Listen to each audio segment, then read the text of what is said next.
le corpus marxiste, on va dire ça, historique, doit être écologisé, j'y reviendrai, c'est-à-dire qu'il ne permet pas en soi de répondre aux défis de cette nouvelle situation. Le point suivant, c'est que les courants marxistes et révolutionnaires ont manqué le rendez-vous de l'écologie. En tout cas, la plupart d'entre eux. Et bien évidemment, c'est une interrogation majeure. Ensuite, il y a de nombreux courants révolutionnaires, anticapitalistes, qui se prétendent tels, je ne rentrerai pas dans le débat, qui continuent à ignorer la question écologique et son importance. Il y a ensuite la nécessité d'intégrer des apports de penseurs, de courants, dont on peut critiquer certains aspects, mais qui ont apporté des idées, des conceptions, des critiques essentielles pour penser la question écologique et penser une autre société qui puisse faire avec cette question et surmonter la crise écologique. Ensuite, il y a un aspect qui est essentiel dans le fonctionnement du capitalisme, qui est le croisement de la question sociale et de la question écologique. Un des aspects, c'est que le capitalisme, ce n'est pas seulement l'extorsion de la plus-value, l'exploitation économique des travailleurs, mais c'est aussi ce qu'on peut appeler l'exploitation physiologique des travailleurs. C'est-à-dire que ça fait travailler les gens de telle façon à les user et les tuer au travail. De ce point de vue-là, les statistiques sont terribles. Et donc on a une exploitation de la force de travail qui est une force naturelle, vivante, et c'est un aspect essentiel qui pose la question du travail, qui doit être au cœur d'une réponse du socialisme. Et là aussi, le bilan des États bureaucratiques est une catastrophe. Ensuite, il ne s'agit pas de dire que la question écologique est plus importante que la question sociale au sens large du terme. Hein. Donc j'y inclus les questions des rapports entre les classes, des rapports entre le genre, de génération, de peuple, etc. Mais correspond à des ordres différents, des questions de nature différente. C'est-à-dire les questions sociales dans son ensemble, dans sa dimension politique, fait intervenir le rapport des hommes et des femmes entre eux, entre elles. La question écologique fait intervenir un facteur en partie extérieur, qui est le fonctionnement de la nature, dans laquelle les êtres humains dont ils font partie, mais qui fait intervenir un fonctionnement différent. Donc ça veut dire qu'il y a une prise en compte particulière de cette question. Ça pose un problème particulier, nouveau, par rapport à tous les débats qui peuvent exister et qui sont loin d'être épuisés sur toute une série de questions sociales. Donc, on pourrait dénombrer d'autres raisons, mais on voit bien qu'il y a un certain nombre de facteurs très importants qui militent pour qu'il y ait cette nouvelle synthèse, et que cette synthèse est un nom. Je ne rentre pas pour l'heure sur le débat sur le nom, j'en dirai peut-être 2 mots en conclusion, mais que ça apparaisse clairement, parce que c'est un défi dont il faut se saisir, dont on est loin d'avoir délimité tous les enjeux et auxquels on n'a que des réponses partielles. Alors, quelques éléments sur les nouveaux contours de ce socialisme. Les nouvelles questions clés qui sont apparues, certaines ne sont pas nouvelles, mais la question écologique leur donne un nouveau relief ou de nouvelles dimensions. La première chose, c'est une nouvelle appréhension de la nature et de les relations entre l'humanité et la nature. L'écologie conduit à une vision systémique de la nature, fait de relations, de cycles, dans lesquels des notions comme les écosystèmes sont essentielles, et où les relations entre l'être humain, l'ensemble des espèces et leur milieu est déterminante. Donc on sort d'une vision de la nature qui dominait quand même très souvent implicitement dans les écrits de beaucoup de penseurs qui se situaient dans la mouvance du socialisme, du marxisme, du communisme, qui était une sorte de matière dans laquelle on pouvait puiser, qu'on pouvait modeler, hein, même s'il y a des exceptions, y compris chez Marx, mais je n'ai pas le temps de rentrer dans les détails, à une nature avec des cycles complexes dans lesquels s'insère l'activité humaine. Alors ça ne veut pas dire que cette activité est confrontée à une nature immuable. Bien au contraire, elle a modifié profondément la nature qui est autour d'elle. Bon. Pour autant, l'élément essentiel, c'est qu'elle est dans l'incapacité, si tant est que ça soit souhaitable, c'est un autre débat, de dominer cette nature, bon, de la maîtriser. Bon, c'est un objectif hors d'atteinte, en tout cas à échéance prévisible. Hein. Bon. Et donc ça veut dire qu'on peut détruire beaucoup de la nature, on peut pas détruire la planète, très certainement, sans doute détruire toute la vie, mais on peut détruire la nature qui permet à l'espèce humaine de s'épanouir, mais pour autant, on ne la maîtrise pas, on ne la domine pas. Bon. Et c'est extrêmement important. Donc c'est-à-dire que la position dans laquelle on se trouve, l'humanité, mais donc tout projet de changement social, de bouleversement politique, c'est non pas de maîtriser la nature, mais de maîtriser ses relations avec la nature. Et ça, c'est tout à fait déterminant. On tombe sur une notion qui apparaît chez Marx et qui a été développée par plusieurs penseurs, qui est l'idée de métabolisme social entre l'être humain et la nature. Bon, hein, et donc de relation entre les deux qui implique de maîtriser ce métabolisme et ces échanges. Bon. Ça débouche sur le fait que la réflexion politique doit intégrer toute une série d'apports de l'écologie scientifique, avec toutes les difficultés d'importer dans les discussions politiques des termes issus des sciences. Bon, mais c'est un débat qui n'est pas nouveau. Une des conséquences de ça, et de la crise écologique dont j'ai parlé, c'est qu'une des tâches premières du socialisme, l'écosocialisme, de tout changement progressiste de la société, ça va être de réparer les dégâts du capitalisme. C'est-à-dire qu'on se retrouve dans une telle situation où ce dont on hérite ne rend pas tout possible, comme ça pouvait exister dans un imaginaire tout de suite. Il y a des choses dont il va falloir régler, qu'il va falloir réparer. Hein. C'est ce que le penseur anglo-saxon Bellamy Foster appelle la réparation métabolique. Hein. Bon. Et ça fait qu'il y a une vision quand même assez différente des tâches, comme on dit, de la construction d'une société différente, etc. L'autre point, c'est que le socialisme, l'écosocialisme se trouve confronté au caractère limité de nombreuses ressources naturelles. Bon. Alors, ces limites, elles sont absolues ou elles sont relatives, elles dépendent en partie du mode d'organisation sociale et des développements scientifiques, mais elles existent, elles sont incontournables. On les voit, même si on ne peut pas toujours les connaître avec précision. Bon. Si on épuise les ressources en poissons dans la mer, eh bien, ce n'est pas parce qu'on va arrêter qu'elles vont se reconstituer. Le fonctionnement de l'écosystème peut se mettre à fonctionner de manière très différente et on n'aura pas la reconstitution des poissons qu'on consommait. Bon. Et on peut multiplier les exemples là-dessus. Bon, bien évidemment, il y a les ressources énergétiques fossiles, etc.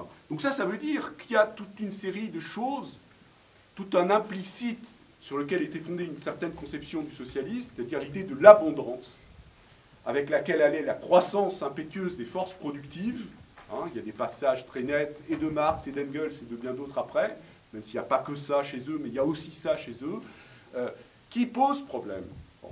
C'est-à-dire que l'idée qu'on peut faire avec l'abondance, que ça va résoudre notamment les problèmes de gestion de la rareté, hein, cette espèce de, comme disait Ben Saïd, de joker de l'abondance, ça ne marche pas. Bon. Et donc il faut penser la manière dont on va répartir certaines ressources rares, dont on va économiser certaines ressources rares ou épuisables, dont on va éviter que certaines ressources non renouvelables se dégradent, etc., etc.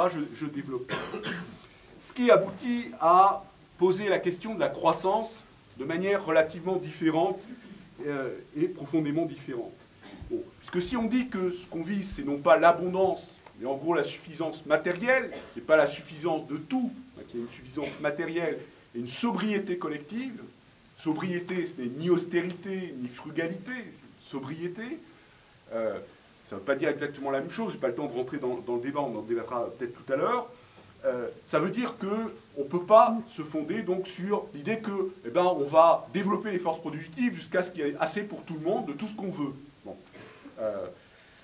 Donc là se pose cette question assez forte, c'est-à-dire que la croissance de ces forces productives, dont je vais rediscuter un peu après, eh bien, ne peut pas et doit être subordonnée à la satisfaction écologique des besoins sociaux, hein, aux limites et à l'impératif écologique. Et que donc ça veut dire que il va y avoir nécessité de croître d'un côté, de décroître radicalement de l'autre. Bon, je ne suis pas convaincu personnellement qu'il faut parler de décroissance en soi, parce que c'est très difficile de déterminer, même si on peut penser que dans les pays développés, ça va conduire à ça. À l'échelle mondiale, c'est tout autre chose. Mais ce dont il faut parler, c'est que l'objectif de la politique et de l'économie, c'est de satisfaire les besoins sociaux dans une perspective écologique qui s'impose au projet politique. Bon. Et c'est ça qui est fondamental, je crois, et qui pose toute une série de difficultés. Ça pose évidemment la question des besoins. Alors, ce sera rediscuté tout à l'heure dans le second débat, je pense, de manière différente, mais on ne peut pas discuter des besoins sans discuter de la démocratie. Bon, hein, parce que qui va déterminer quels sont les besoins qui doivent être satisfaits, ceux qui ne doivent pas l'être? Bon, ça ne peut être que le résultat d'un échange démocratique et d'une démocratie qu'il s'agit d'imaginer, ce qui pose toute une série de difficultés. En ce sens, tout le discours sur l'authenticité des besoins, qui existent ici ou là, pose problème. Parce que qui décide qu'un besoin est authentique? Bon, on verra bien que si on échange ici 2 à 2, il y aura des désaccords immédiats. Bon. Donc, ça ne veut pas dire que les besoins qui existent aujourd'hui, qui ont été démultipliés par un certain fonctionnement du capitalisme, ne peuvent pas profondément évoluer. Bon, parce qu'ils sont dépendants aussi d'un mode d'organisation sociale dans lequel les citoyens, les travailleurs sont largement, subissent la situation, sont placés en position attentiste et consommatrice. Bon, et si ils sont passés en position d'autonomie, de construction, de responsabilité, de décision, on voit bien que beaucoup de choses peuvent évoluer. Et d'ailleurs, il y a, même sous le capitalisme, des choses qui bougent. Hein. Par exemple, sur l'utilisation de la voiture individuelle, dès lors qu'on modifie les possibilités de transport. Bon. Et donc, on tombe sur un point extrêmement important, c'est que la question écologique offre de nouveaux arguments pour un socialisme fondé sur un élargissement sans précédent de la démocratie. C'est-à-dire sur une des leçons qu'on doit tirer du désastre bureaucratique de l'URSS et des pays similaires. Hein. Bon. Ça me semble tout à fait important. Je vais y revenir peu après. Alors, je dis un mot sur l'écologisation du marxisme très rapidement. On n'a pas le temps, c'est un débat en soi énorme. Mais il y a 2 écoles. Il y a ceux qui disent Marx productiviste et ceux qui disent Marx écologiste. Bon, je pense que ces 2 positions ne correspondent pas à la réalité. Le bouquin de John Bellamy Foster, qui s'appelle Marx écologiste, qui est un bouquin par ailleurs passionnant, je vais tous à lire, bon, développe l'idée qu'il y a une écologie de Marx sans en quelque sorte aucune contradiction par rapport à l'ensemble de son œuvre. Bon, quand on lit, on voit bien que c'est plus compliqué que ça. Bon. Par contre, ce qui est vrai, c'est qu'on ne peut pas réduire Marx non plus à un certain nombre de formulations productiviste qui a chez lui, et chez un certain nombre de ceux qui le suivent, Engels et d'autres, des idées, des choses qui sont absolument essentielles pour penser la question écologique. Bon. Et ce qui me paraît tout à fait essentiel, c'est qu'on ne peut pas penser l'écologie d'un point de vue politique sans faire appel au marxisme. Parce qu'on ne peut pas comprendre le capitalisme sans faire appel au marxisme. Parce que pour comprendre le productivisme, on ne peut pas le comprendre sans comprendre le fonctionnement intrinsèque du capitalisme. Hein, c'est un des apports de Marx que sous-estiment beaucoup un certain nombre d'écologistes. Et il y a toute une série de notions que je n'ai pas le temps de développer parce que je vais déjà dépasser un tout petit peu, mais pas trop. Sinon, je ne vais pas y arriver. Mais il y a toute une série de notions très intéressantes chez Marx qui permettent d'avancer. J'ai parlé de métabolisme social, il y en a bien d'autres. Alors, les principes et les outils de la transition écosocialiste. J'ai parlé de démocratie. Mais ça veut dire que la prise en charge par la société des questions écologiques, ça suppose de consacrer le primat du politique et donc de mettre en place une démocratie réelle, pour prendre le terme des Espagnols qui me semble assez bon, mais on peut en prendre un autre, c'est pas le problème. Bon, je ne dessine pas toute la question de cette démocratie, mais il y a un aspect essentiel, c'est que les choix économiques doivent être soumis à la délibération démocratique et à la discussion politique. Ça signifie pas simplement une perspective autogestionnaire des travailleurs dans leur entreprise. Bon, parce que les choix productifs ne peuvent pas dépendre seulement de ceux qui travaillent dans une entreprise donnée, dès lors que, dans beaucoup de cas, ces choix productifs vont avoir des conséquences sur toute la société. Bon, donc il faut un modèle démocratique, il y en a plusieurs qui peuvent être imaginés, qui combine une démocratie des travailleurs, des travailleuses, et une démocratie qui implique les citoyens, bon, hein, en tant que tels, qui décident des grands choix productifs qui touchent toute la société, sur l'énergie, sur les transports, sur etc., sur l'agriculture. Ça ne peut pas reposer sur les travailleurs de l'énergie, sur les travailleurs des transports, sur les travailleurs de l'agriculture seulement. Hein. Et ça, c'est évidemment un défi par rapport à toute une série de traditions ou de discussions, et on ouvre un débat extrêmement approfondi. Alors, pour permettre cette maîtrise, il y a un certain nombre de choses qui sont importantes, et je terminerai là-dessus. La première chose, c'est l'appropriation, que je dirais publique et sociale, des grands moyens de production et d'échange. Chaque mot a son importance, chaque mot peut être longuement discuté, mais j'ai bien dit des grands moyens de production et d'échange. C'est-à-dire que ce n'est pas l'appropriation généralisée de toutes les unités de production, quelle que soit leur taille. Bon. Mais des grands moyens de production qui structurent le fonctionnement de la société. Bon. Et sans la maîtrise desquels on ne peut pas redessiner cette société, même lentement, autrement. Bon. Ça nécessite une maîtrise publique. Maîtrise publique, ce n'est pas forcément étatique, mais ça veut dire que l'ensemble des citoyens d'un pays doit pouvoir décider des choix, par exemple, énergétiques.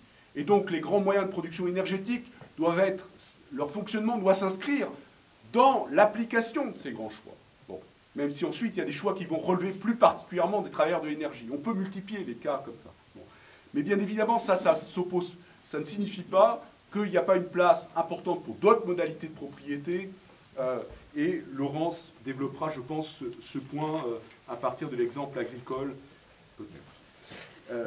L'autre aspect, c'est l'État.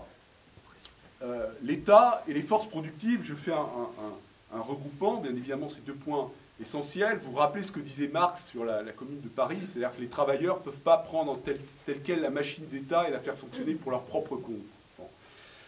Il y a un lien étroit entre l'État capitaliste, dans la variété de ses formes de construction dans les différents pays, et le capitalisme et la manière dont ce capitalisme est déprédateur vis-à-vis de la nature et exploiteur vis-à-vis des travailleurs. Il n'y a pas une indépendance entre les deux. Bon.